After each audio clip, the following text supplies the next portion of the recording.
Women Making Waves. Linda, fitness, exercise. When I say those two words, do you want to run a mile? Did you hear me laughing as you were actually saying the words? Sorry about that. Yeah, I've never been very good at this. I did for a while go jogging when I was in my early 20s. Okay. And why did you go jogging, though? Did you want to meet a boy? I wanted to... No. I was just wanting to get a little bit fitter. Okay. Because back in those days, I used to think like that. I also used to do dance and all kinds of things at the same time. Mm-hmm. You know, so I really was reasonably, for me, fit. But I think when I started work in earnest, I was exhausted, and I've never...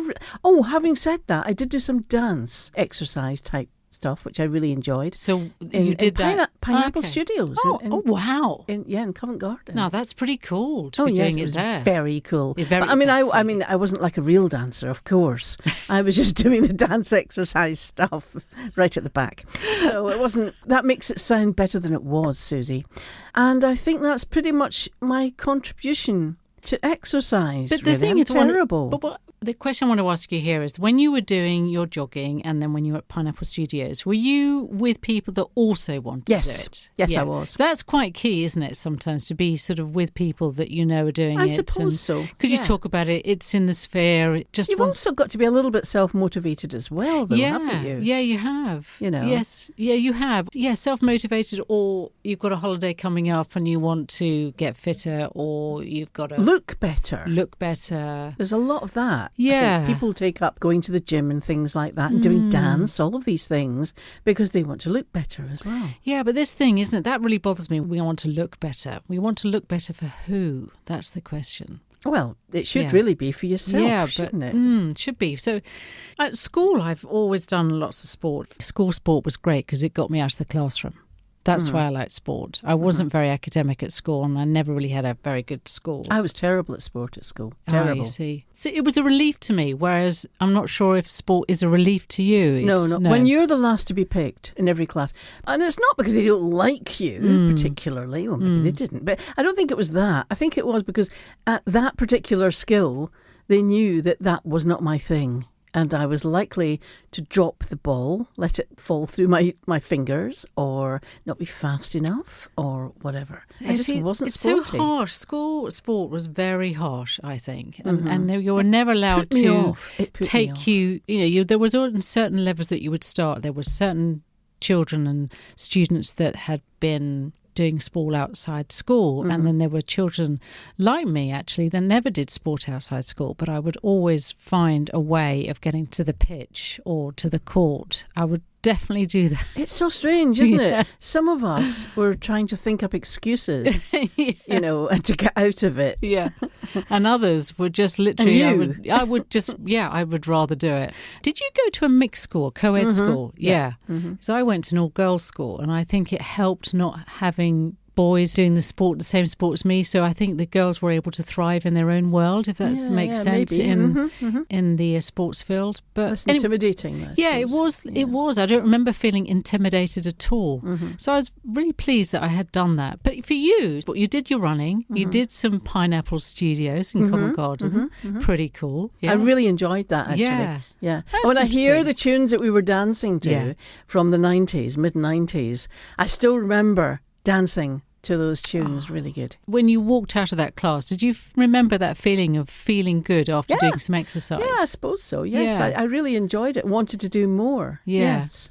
I mean, the other thing is I don't like going into big classes where you're in a huge gym and there's about 25 of you and you've got one instructor. I switch off. I cannot do that. I'd rather be... Like spin classes look like my worst nightmare. Oh, they are. I can tell you. I mean, I've done it when I had to train for the cycling event, but they're boring. And I don't understand why people do it, but they do. And good luck to them. They love it, and that's fine. And I'm not knocking anyone who does anything like that, but it just wasn't for me and not for you. I tell you what looks great. I mean, I'd never do it.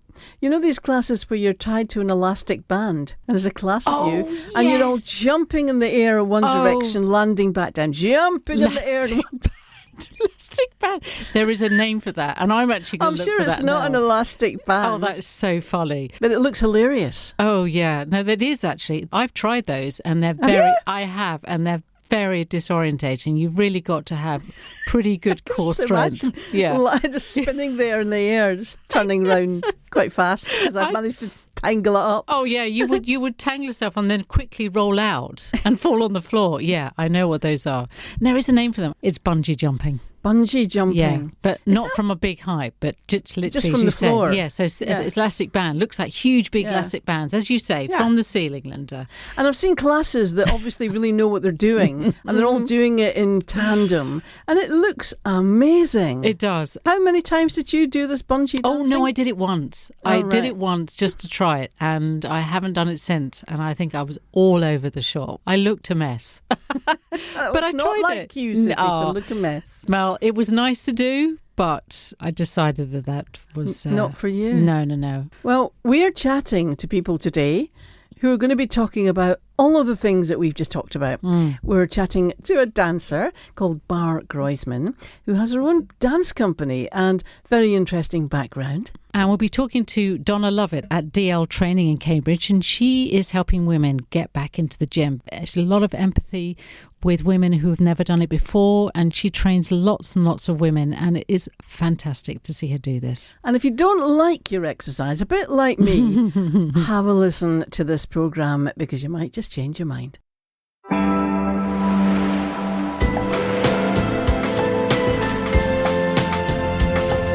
You're listening to Women Making Waves radio show and podcast, brought to you by Susie Thorpe and Linda Ness. This show is all about women doing extraordinary things.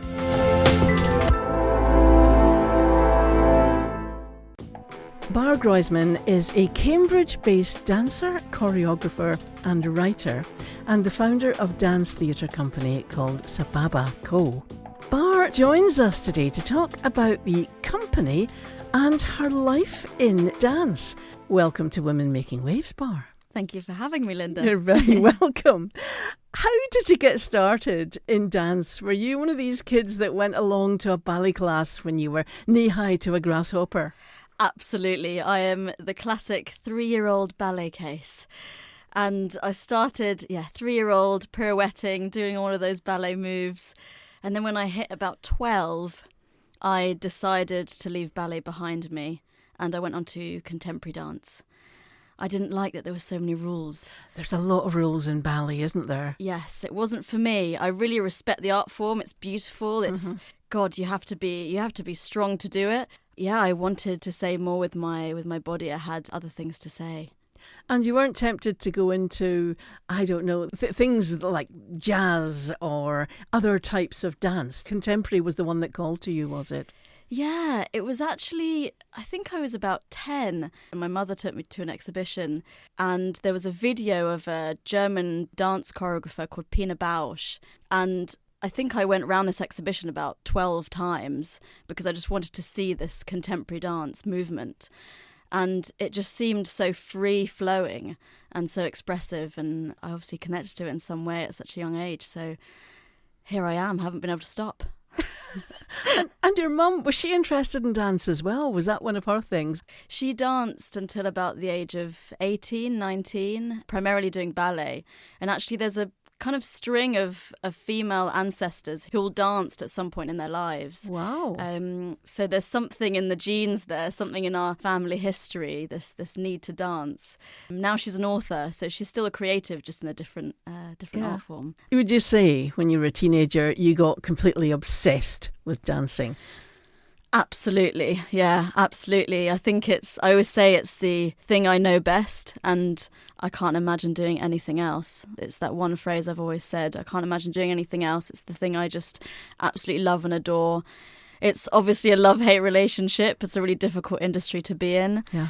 But the rewards are so high, and when I'm doing it and when I'm moving my body and making the choreography that I make, it just feels incredible.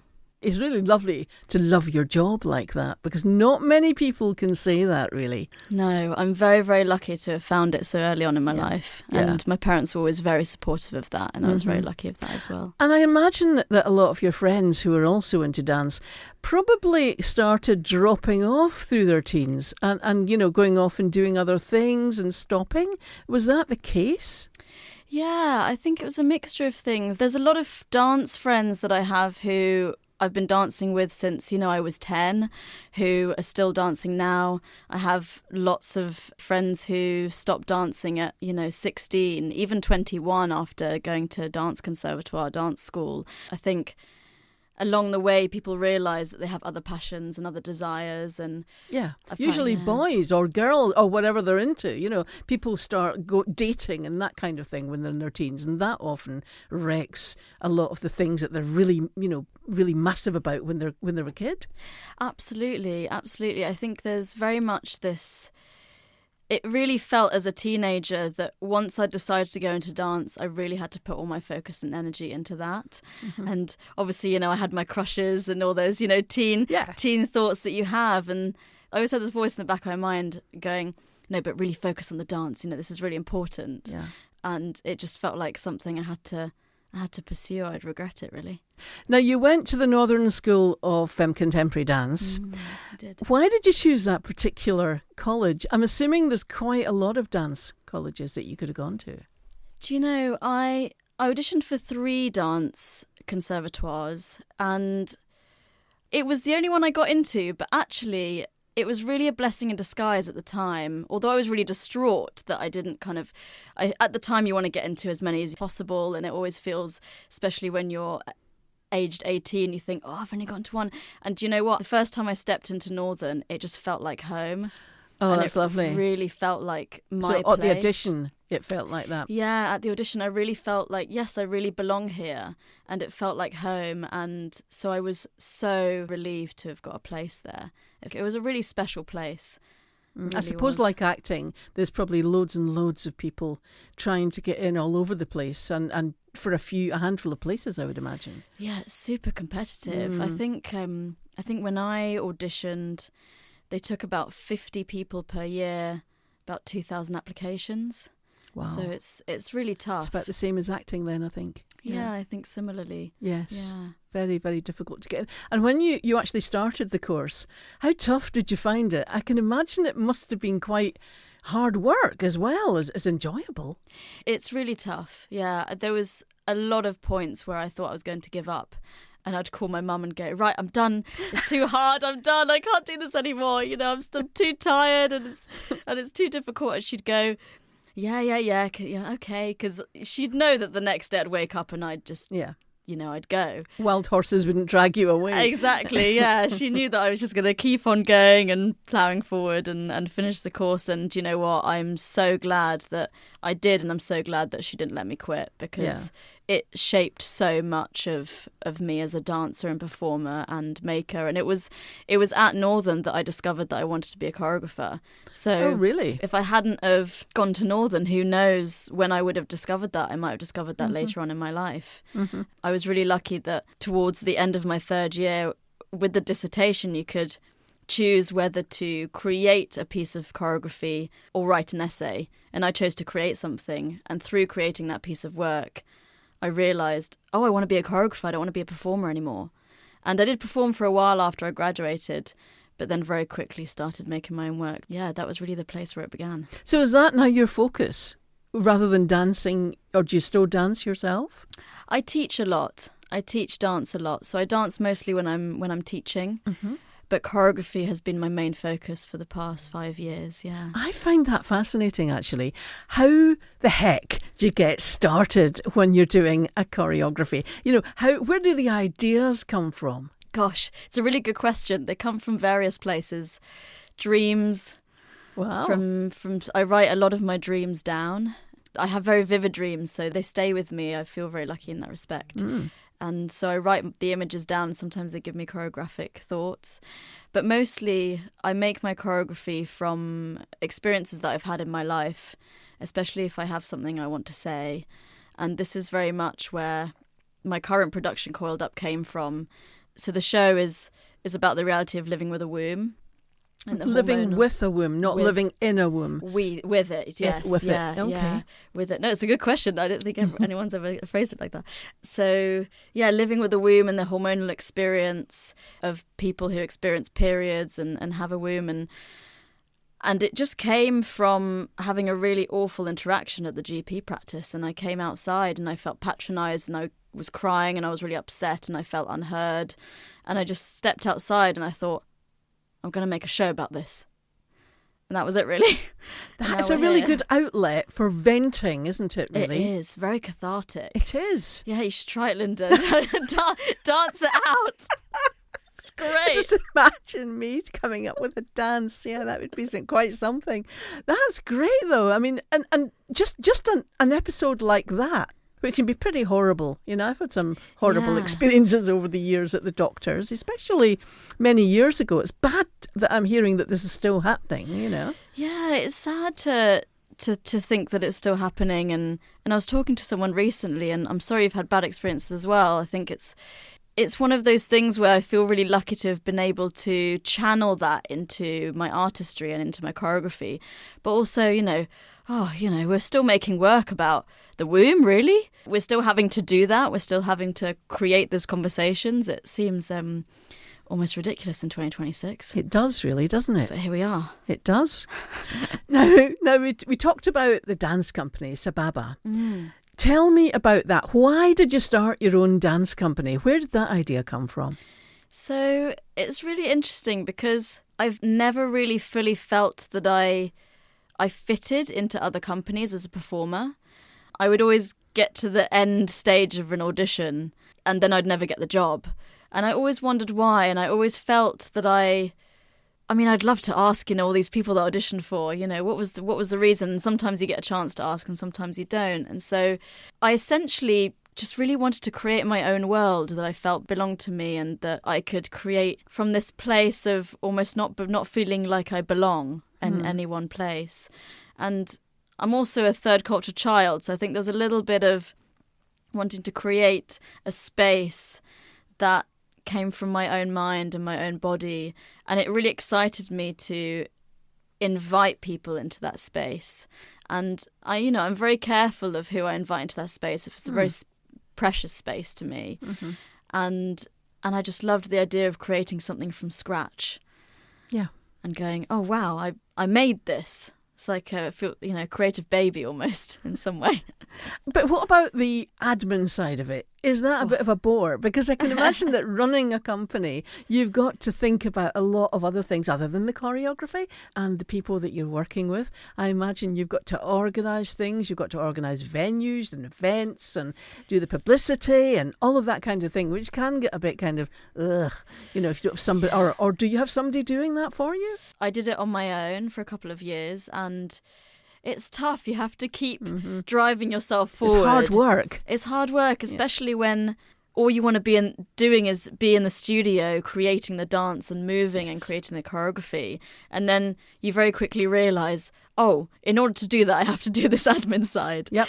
But I was very lucky that about 2 or 3 years in, I became Arts Council funded. So I applied for Arts Council funding and through that, I managed to budget to have a producer on board. And I've had a number of really amazing producers through the last 5 years. I'm going to name them because they're all amazing women. So I had Alison Thomas, who's an incredible producer, originally from Kent, then moved to London, now's in Edinburgh, doing incredible things. Then we had Jasmine Norton, who I used to dance with in the youth company called National Youth Dance Company, and she produced me for a while. And now I have an amazing team. Treacle Holaz, Tia, Zoe, they're an amazing group of women that produce for me at the moment for the tour that we're doing. And I don't know how they do it. It's just email after email after email. It's incredible. It's really a skill. And it's organisation, really, isn't it? Organisation, yeah. And it's almost, you've got to, running a dance company, especially from the beginning ground up, you realise you have to have so many different hats on at all times. It's tough, yeah. But it's all worth it in the end. Once you get in the studio, you go, it's all worth it. It feels amazing. And I've got to ask the obvious question, why Sababa? So Sababa is is a word which originally, so I'm from an Israeli background. That's where my family's from. That's where I was born. And the word sababa originates from the Arabic language, meaning a longing for a passionate love. And then the Hebrew language adopted it as slang to mean chill, cool, or great. Okay. And first of all, we won't get into it, but with the situation that's happening, I liked that there was this coming together, this dual meaning, almost kind of a way of peace for me in my mind. And I also loved that there's this really deep meaning of a longing for passionate love, but also this really kind of chill, cool, great feeling. And I think it really actually represents my work really well. I always think when I make work, I really love creating choreography that is very deep and meaningful and longing for something, whether that is justice or love or belonging. But then there's moments where the characters, and I'll get my dancers to play really silly characters and be a bit childlike. So I really enjoyed that combination of things. Yeah. And it sounds like the word sababa, from the way you've described it, also breaches the age generation as well, as being quite a kind of old-fashioned word and yet a really trendy word at the same time. Yeah, exactly, absolutely. Yeah. And that, goes for the audience I would want, intergenerational is absolutely the way I'd like to go. And members of your company, dancers get injured. And keeping weight down can be a problem as well. That, of course, can lead to unhealthy practices. Is that something that you feel aware of and responsible for? Or do you think everyone has to kind of look after themselves, really, and be their own people? I think it's a combination of both things, really. I think my job as a choreographer ultimately, first of all, is to create a really safe space. Because my work is really emotionally driven, and first of all, I like to tap into the emotional arc of the show that I'm working on before I even get to the movement.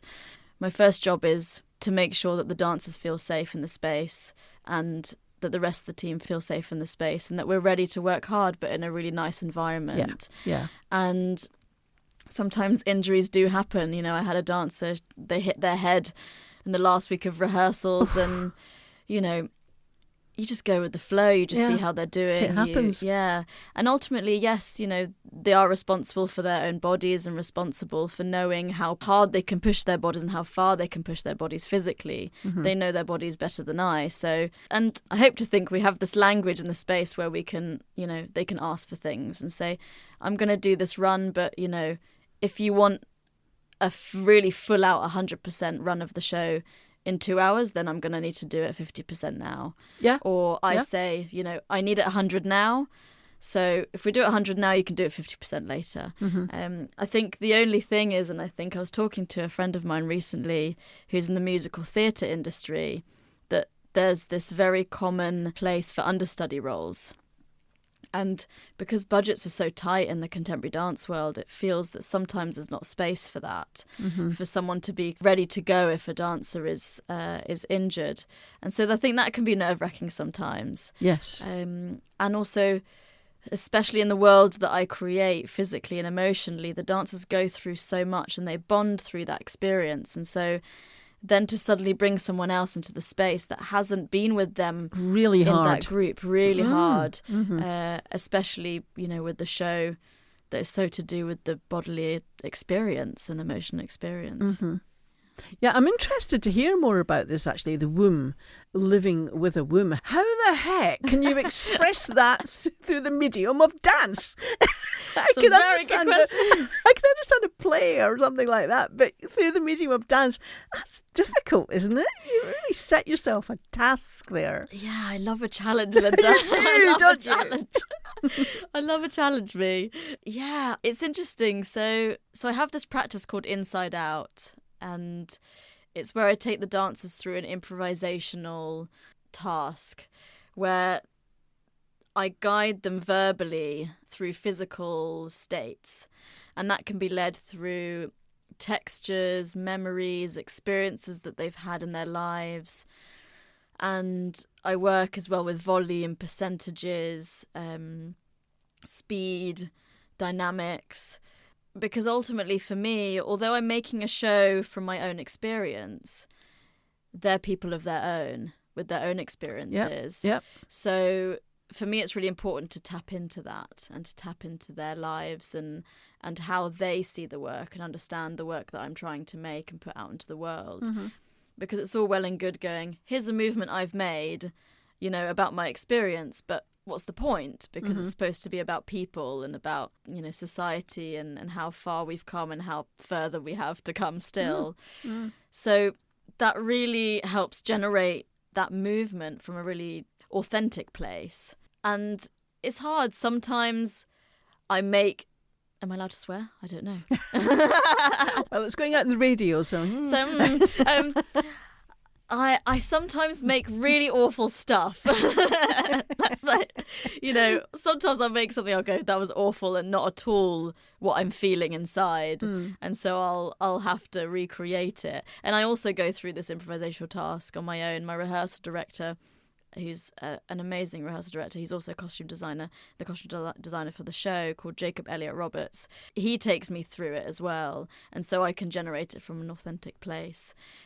But it's tough, we've all cried in the studio, we've all laughed, we've all gone completely hysterical, and also sometimes one of us or multiple of us are on our cycle and on our period during dance rehearsal, and that can bring up emotions in different states into the space. So working with that as well is an interesting layer. The company that you work with, you're the choreographer, so you're coming up with the moves. Does anyone ever say, no, that it would be better if we did it this way? Or is that very annoying? Do you know what? It's funny you say that, because me and my dancers always laugh, because they learned very quickly that if they offer a movement, I'll always go, yeah, let's try that. And sometimes they'll offer things as jokes, and I'll go, yeah, let's put it in the show. And they go, it was a joke. Oh, God, please don't make me do that. So, and sometimes, most of the time I teach them the movement that I create, but sometimes we do have these exercises where they'll create movement and I'll kind of piece it together like a timeline and add my own movement into it, and we kind of jigsaw puzzle together. But they do offer me things, and I love that. I love having people in the space that have a voice that's really important to me. Yeah. And they'll feel it from the inside. And my rehearsal director and my composer also, tell me what they think. And I love that, even from a musical point of view. Sometimes my composer will say, Milo will say, oh, it'd be really great if they hit it on that beat. And I'll go, oh, yeah, actually, that's much better than what I made, And I think this is, collaboration. Yeah. It's really important. It is. And it's really good that, not to be precious about things. I used to do writing when I was younger, and often people would come up with a better line than I had. And there was part of me that was going, that is great, and obviously we've got to keep it in. And there was this 20% of me was thinking, oh, God. I think my dancers can definitely relate to that. I think often they say, can we do it like this? And I go, no, I'm really sorry, I really like it the other way. And they go, oh, but that's really hard. So, it's funny because ultimately, I'll have the final say when it comes to choreography. Obviously, if something is really painful, I'm not going to make them do it, but we do sometimes have a little huff, and it's all fun and games. It's all fun and games. And this is going to sound very trite, I suppose, but what do you think of TV shows like Strictly? I mean, is it something that you watch, something you avoid? What do you think? I know they're not quite doing the same kind of dance as you. Yeah. Mm-hmm. It's funny, I used to watch Strictly with my parents when I was little, and I stopped watching it about maybe 4 years ago. It's funny, I don't know if I've ever thought if I have an opinion on Strictly. I think it's so far removed from my world. Yes. It's such a different, I've never been a part of the competition world. And it is a strange concept to take somebody who's never done something and make them an expert, or a so-called, they're not really an expert, but up to quite a high standard in a very short period. Yeah, I think it's a strange concept. Yeah, it is, and it's really impressive. I mean, having gone through dance training, it's really rigorous. And actually, I always think, if I think of Strictly, I think it says more about the professional dancer's ability to teach. Yes. Because being a good teacher is really difficult. Yeah. There's a lot of teachers out there, but to be a great teacher and to teach someone something like dance, which is a very difficult art form to master in such a short space of time, is really impressive. And so I think it really says more about the teacher, really. Yeah, about the professional dancers. Yeah, the ability to pass that knowledge on and translate, because we have our own dance terminology. And so to translate that to a non-dancer in such a short space of time, I think, is an amazing skill set, and not everyone can do it. No.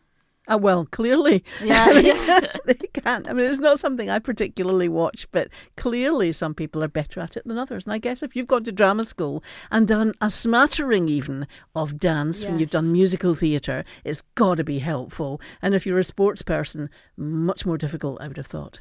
Different muscles, you know. Yeah, absolutely. I love sometimes watching those videos of rugby players doing ballet. You know, it's such a different world to them. And I mean, I have to look up this video. Yeah. Is this on rugby players doing ballet? Well, it's brilliant if I'm having a bad day.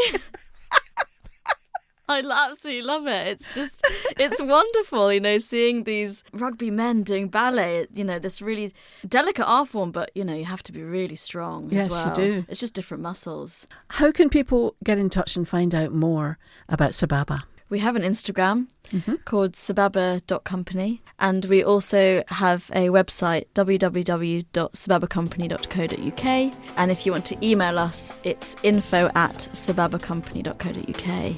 It's been lovely speaking to you today, Bar Groisman. I've really enjoyed it. Thank you very much for joining us today on Women Making Waves. Thank you for having me. It's been great.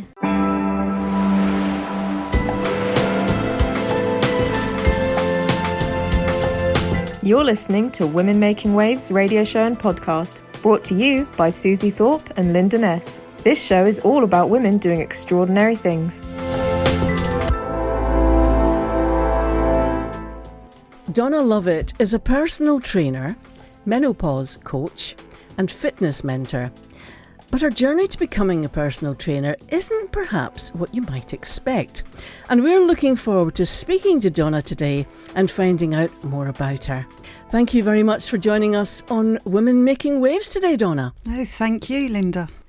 Donna, I always think of personal trainers as being the kind of people who were sport mad at school, but in all the school teams or the university teams or the joint teams, and they've been into fitness all their lives. Does that match your profile? Absolutely not. I was the complete opposite.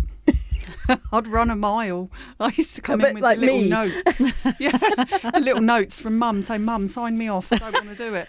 That was me as well, actually. Any excuse to get out. I hated gym. I hated the changing rooms. I hated not being picked. The lot. Did you feel much the same then? Very much. Yes. Run a mile. Get me out of there. So what on earth happened to change that? Well, I didn't discover fitness until I was early 30s. Had 2 children. I suffered with severe depression and anxiety for many, many years. And it was like all of a sudden just a click happened with me stepping in the gym, and I was literally in the playground with my children when they were young. My youngest wanted to sit on my lap on the swing and for me to swing him, and I didn't fit. And it was that wake-up call that said, no, you've got to change. At that point, I was weighing 17 stone. Couldn't go up the stairs without getting out of breath, but trying to fit in a swing with my youngest son absolutely broke me, completely broke me. Yeah. So went into a gym, started off, hiding in the corner on the treadmill, eventually joined a class that they were doing. Got quite friendly with the lady who was running that class, and I actually asked her to PT me, and she introduced me to the world of weight training and what it can do, and absolutely amazing that was. And I spent 2 years losing the weight, absolutely fell in love with it, but I couldn't understand, I just couldn't get through why other women weren't doing it. Didn't understand it at all. So I decided to change careers and You know, after 20 years hairdressing, I thought, okay, I'm in my 30s, you know, but why not? Yeah. But 2 years is a good enough time to realise. But, I mean, how did you keep the motivation going? Because I have been to the gym. And, I mean, you mentioned PT, which I think is an extremely good way of getting introduced to the gym if you've never been there before. But how did you keep your motivation going? Motivation disappears. You have to find another reason. Motivation will get you started, but that is it. Really? Yeah. So what other thing then made it happen for you then? Did you find that things were working for you and that's why for you me, continued? The weight loss was a bonus for me.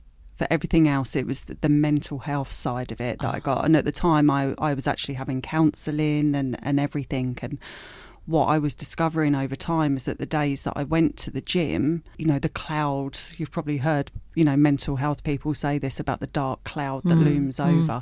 Whenever I went to the gym, that lifted.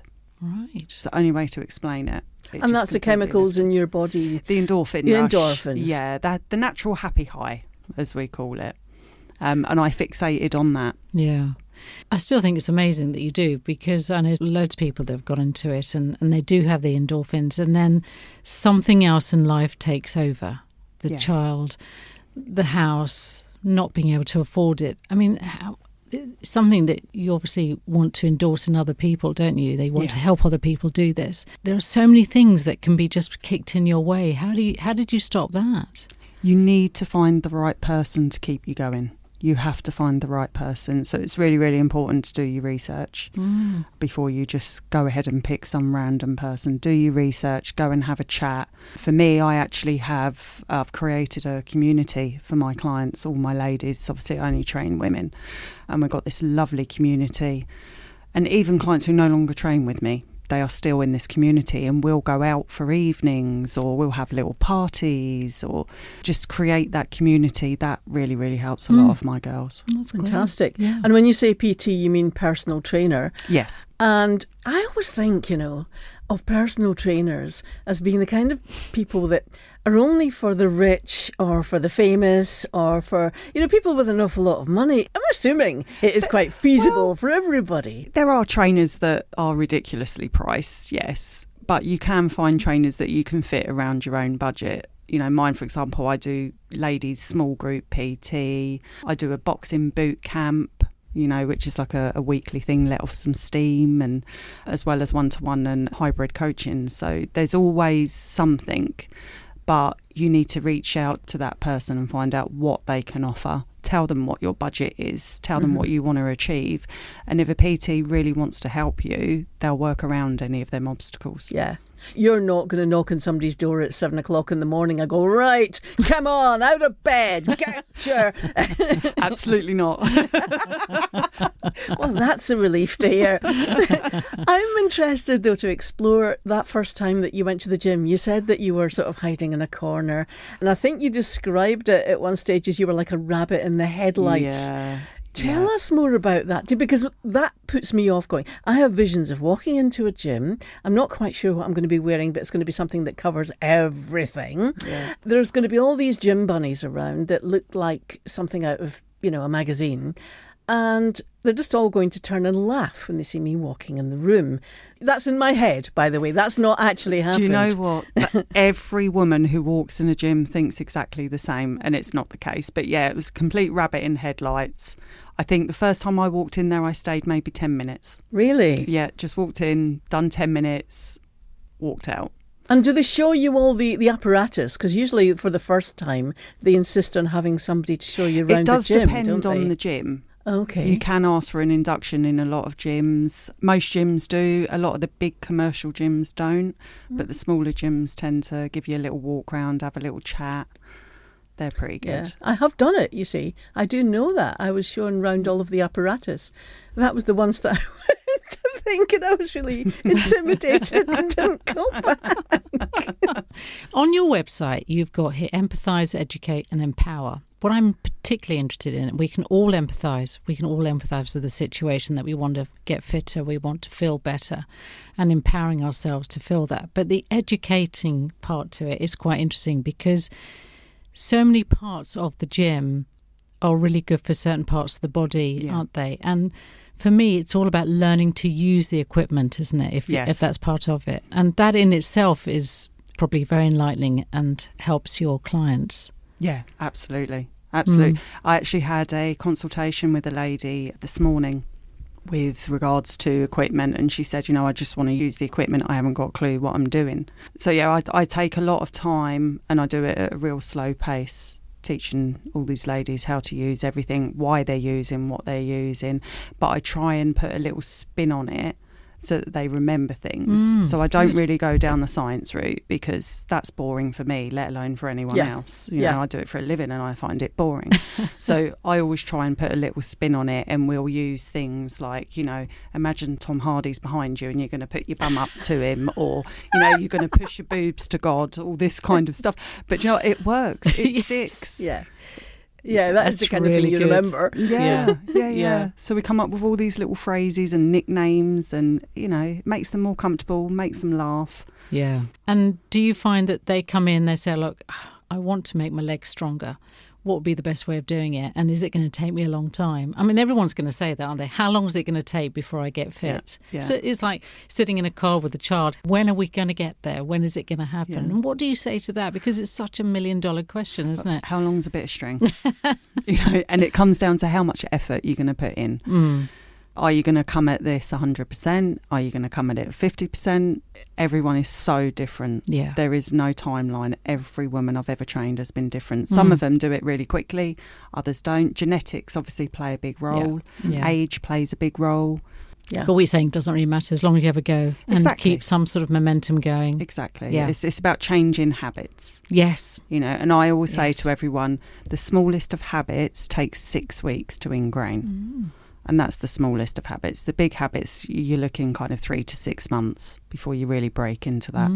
And you talk about eating as well. Is that part I do all of their it? Nutrition's big key. The problem is when you approach women and you say the word diet, they automatically think weight loss, and it's not always about weight loss. No, I've got a lot of my older women where it is about improving their joints, improving their mobility, so they have a better life. I've got one lady, love her to bits, she's 68, and she came to me because she wants to continue doing these walks that she does every weekend with this little group, and they walk 12-13 miles every Saturday, and she wants to continue doing that. But you still have to fuel your body and know how to fuel your body to do that. So it's not all about weight loss at all. And do you find if you have any days, I don't know if you go on holiday or whatever, and you're not exercising at the rate that you may be exercising at the moment, do you find that kind of the feeling down again might creep back? Is it the endorphins that are keeping it away? I'm completely different now. If I see people, from when I was in my 20s, they'll tell you exactly the same. That's not the Donna that we knew back when. Not even close. But having a little bit of time off, rest is key as well. You can't be in the gym 5-6 days a week all year long and not take a rest. You absolutely have to take a rest. So if I'm on holiday, I mean, to be fair, when I'm on holiday, there's a lot of walking involved. I like to go like Lake Districts, and we're actually booked in June to go to the Yorkshire Dales, and it's all hiking stuff. So I love all the outdoors stuff anyway. But rest is absolute key. And it gets to a point with some of my girls, and I have to say to them, I don't want to see you in the gym this week. Go away. They're overdoing it and becoming a little bit obsessive then. Yeah. There's a lot of us are quite obsessive about what we do. Yeah. And you go into 110%, and it all gets a bit much. Yeah. And that's also when you get fed up with it after a while. Yeah. You can go over the top, but it can become very, very addictive. So you do have to keep a rein, Yeah. And what have you learnt about yourself as a person and your own body going through this journey and owning your gym? I'm a lot stronger than I thought I was. Oh, for that's sure. great. For Very sure. Good. I think all the years of depression and anxiety, and then coming out of that and using fitness as a way to get off any type of medication. I'm not saying everyone can get off medication, obviously not. But for me, the strength that I've now got, the mental clarity that I've got is just second to none. Really? So it's improved, I guess, your thinking and your almost intelligence to an extent, actually. Yeah. I'm a lot calmer now. A lot calmer, yeah. And how did it feel, that choice that you made to stop being a hairdresser and start going into fitness full time. Was it a big decision, big choice, or was it? It was. Easy? I was absolutely petrified. It was not easy. You know, I was a single mum, 2 children. My youngest child is disabled. So having to walk away from a career, the only career I've ever known for years and years, it was absolutely terrifying. But I kind of threw myself right in at the deep end, and I just went all out. Completely all out, doing all the coursework that I had to do to become a PT. I was up till 3 or 4 o'clock every morning, researching, getting everything ready for any exam that I had. It was hell at the time. It was extremely intense. I was absolutely knackered, but so worth it. I'm so glad I did it. Mm-hmm. So glad. And I am that sort of person. I think that I have to go in at the deep end or I don't go in at all. Mm. And did you have many naysayers in your life who said, what do you want to do that for? I wouldn't say they said that as such. They were a bit confused because there's quite a difference between hairdressing and personal training. I think my main supporter at the time was my sister. Yeah, complete support. She was the one who kept saying to me, go to the gym, go to the gym, go to the gym. Because my sister's always been a gym person, you know, and she was constantly at me, just go to the gym, you'll love it. Go on, get in the gym, get in the gym. So she was my main supporter. And when I said, I'm thinking about doing this for a career, my sister was like, oh my God, yes, do it. So that, yeah. So she's your number one fan? Oh, yeah. Apart from your children? Yeah, oh, yes, of course. Absolutely. Yeah, because you always do find that when anything you start, it's such a hurdle to start any business, isn't it? And as well as training and getting your qualifications and becoming a personal trainer, starting up a business is another world, isn't it? It is. I was very, very lucky. The personal trainer that I had at the time, she became a bit of a mentor for me and she guided me through it. So I was very, very lucky having that. And even to this day, you know, I always surround myself with different types of mentors. Even to this day. Really? Yeah. And people that are not even in the fitness world? Other types can be a range, can be a complete range. At the minute, I'm part of a mentorship called Menopause Movement. Mm-hmm. One of the main ladies on that is a professor called Christine Bird. And she's absolutely amazing. The research that lady has done is outstanding. Mm-hmm. So I'm always reading her stuff and, you know, like I said, I'm part of their community, so I get kind of first access to everything, which is great. Tell us more about the menopause coaching and how you got into it to begin with.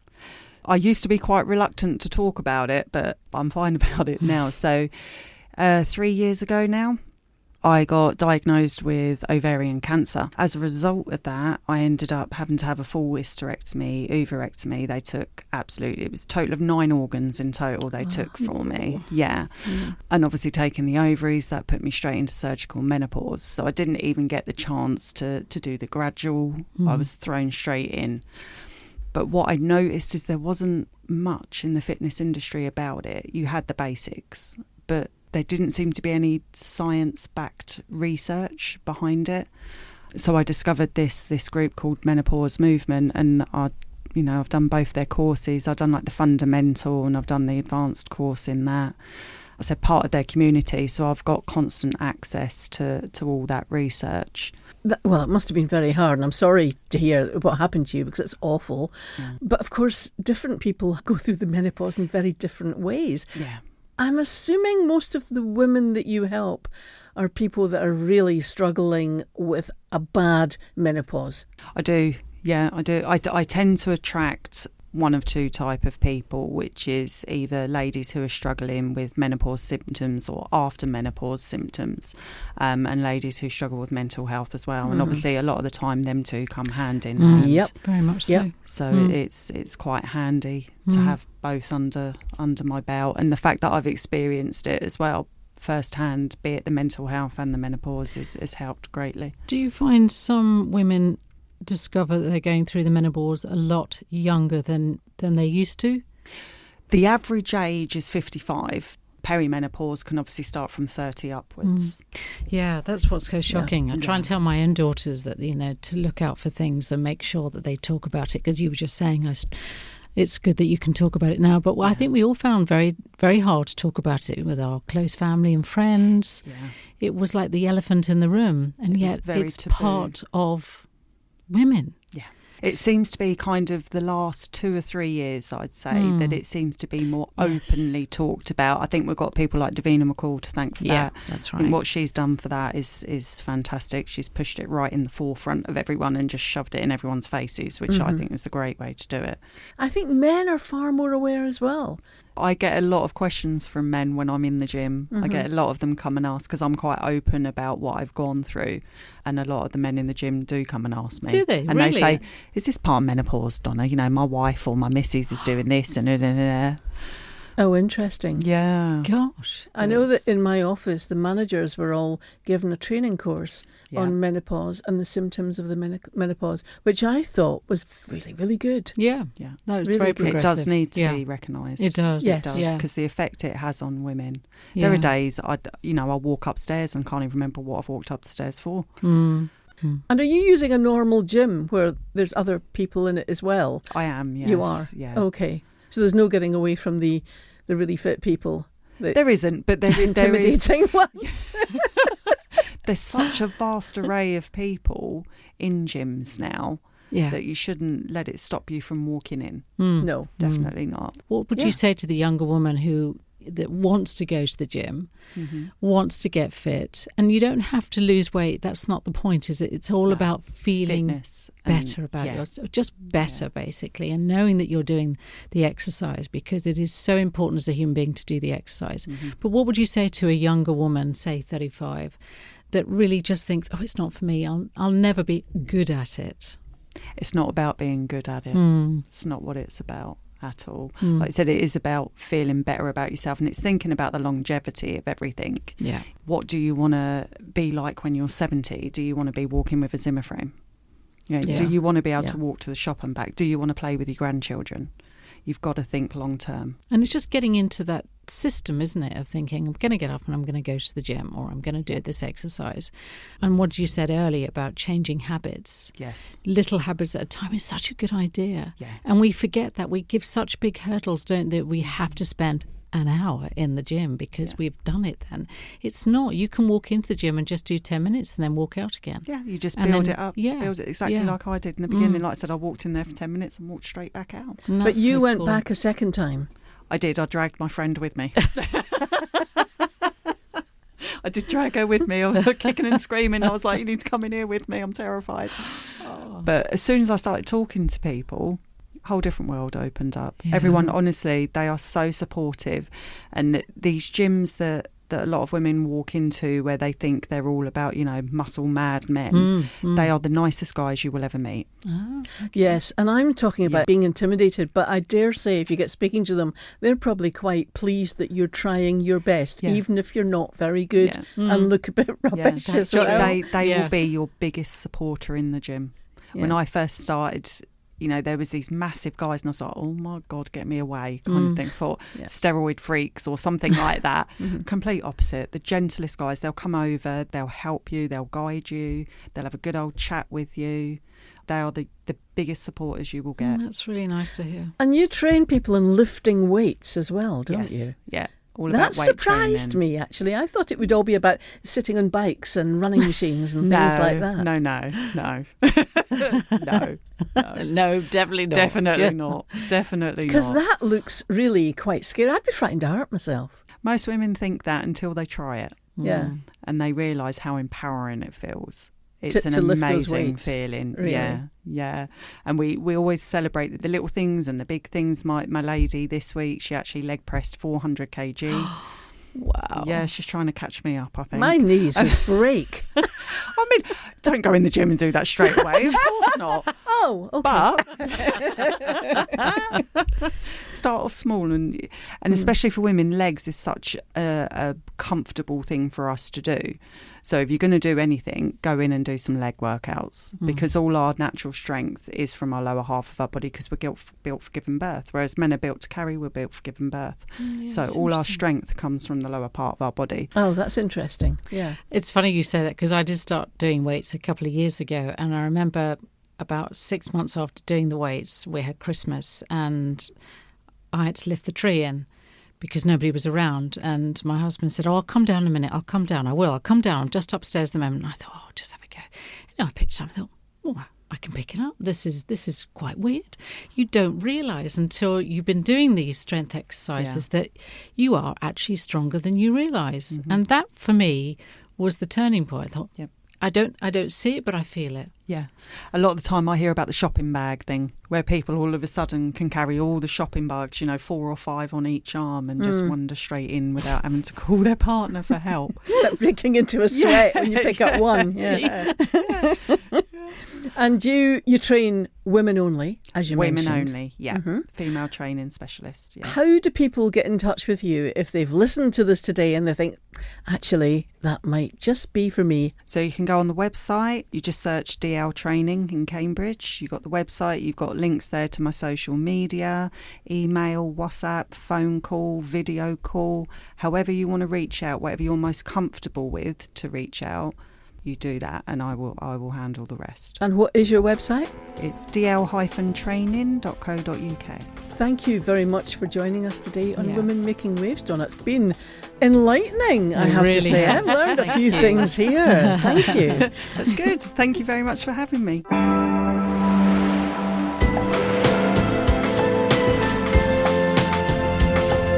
You're listening to Women Making Waves radio show and podcast, brought to you by Susie Thorpe and Linda Ness. This show is all about women doing extraordinary things.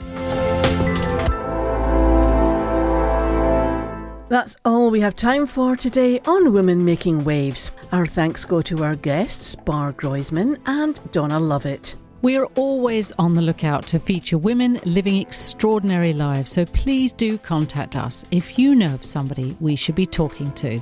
You can contact us via social media on X and Facebook at WomenMW or on Instagram at Women Making Waves. And you can also find us on cambridge.radio or visit our website womenmakingwaves.co.uk, where you can hear all of our interviews.